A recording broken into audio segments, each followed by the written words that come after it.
Why are we ignoring the environment? Because people are selfish.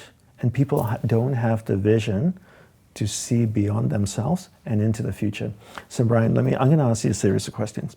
You give me, and some of these answers are probably very obvious, but humor me and answer, please. As long as I get some more monk points, I'll do this. You will get tons of monk points. Okay. You're already doing pretty well. I think you're up to 55 now. You can cash them in at the end of the interview. You gamified it, and I'm interested. All right. Do you love your kids? Yes.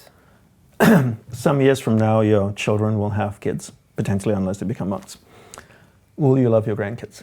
Yes. Yeah? And if you were so blessed to be able to see your great-grandkids, would you love them? Yes. How much would you love your great-grandkids? So imagine yourself in the future and you saw these little ankle biters running around.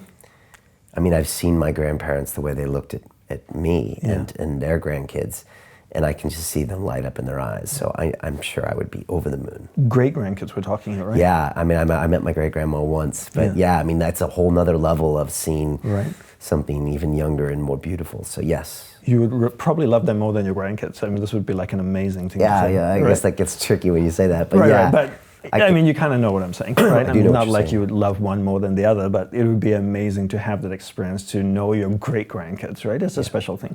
Yeah. Now, the next question is, and I'm not saying to you, but in general, to the general you, what are you doing so that you can create an environment where those grandkids, great-grandkids that you love so much can thrive in?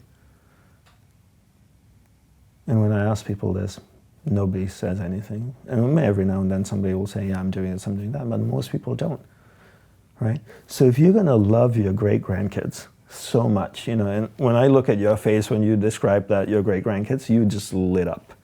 It's like, wow, I would love to hold my great-grandkids. So what are you doing to help create an environment where they can live and where they have clean water, clean air, clean food, and that they can thrive in? Because if we keep, excuse my French, screwing Mother Nature in the back, we're not going to have a planet where our great-grandkids can thrive and live in, right?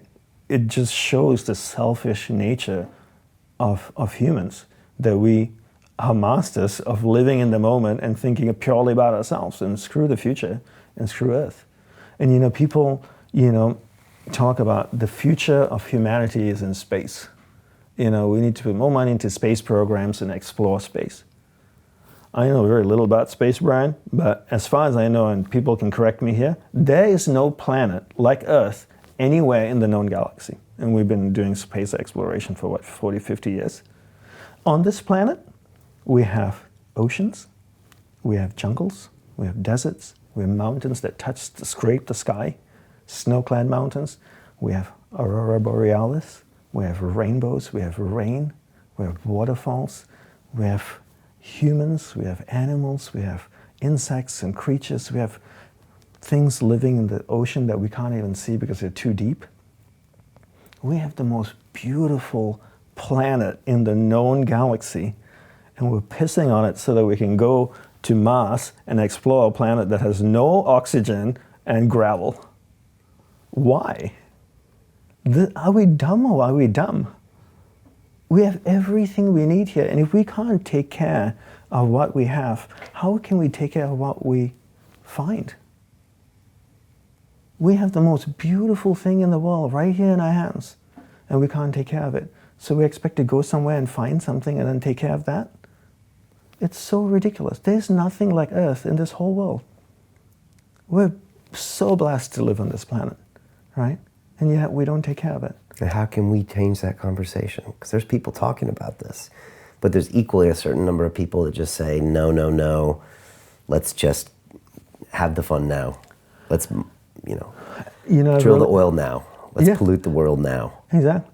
And I think the way to start is to uplift human consciousness, right?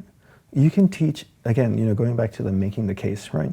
If you really look at it, right, if you try to tell people about that, right, you can make the case and sell it to them and say like, hey, we need a great place for your grandkids to live in and stuff. You can talk about the environment, how much problem we got, but I think ultimately what we need to do is uplift human consciousness so that people can stop thinking about themselves all the time and learn to serve humanity, help people, give, make a difference in the planet. You know, and that's when, you know, if you're so self-absorbed in yourself, then you can't see what's around you. You don't know what other people need or want or wanting to help.